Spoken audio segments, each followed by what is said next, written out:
আপনারা গতকালকে যেমন ছিল তেমন মনে করে বের হতে পারেন, তাহলে ভুল করবেন, ঠান্ডায় কষ্ট পাবেন। তাই প্রস্তুতি নিয়ে বের হবেন। আসসালামু আলাইকুম রহমতুল্লাহ। গ্রিস অ্যাথেন্সে অবস্থিত বাংলাদেশি ভাইরা, আজ হঠাৎ করে অনেক বেশি ঠান্ডা পড়তেছে।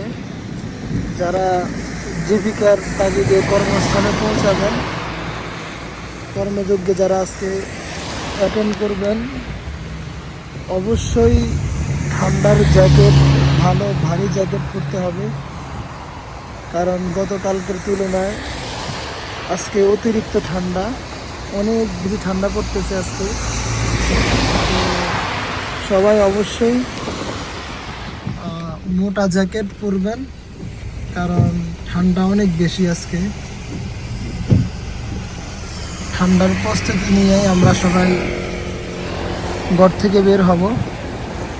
মোটামুটি ঝিরিঝিরি বৃষ্টি হচ্ছে, বৃষ্টির সাথে ঠান্ডা পড়তেছে মোটামুটি ভালো। এরপরে আপনার অনেক বাতাস, এই যে দেখেন, মোটামুটি বাতাসও প্রচুর। তাই সবাই ঠান্ডার প্রস্তুতি নিয়েই ঘর থেকে বের হবেন, কারণ অনেকে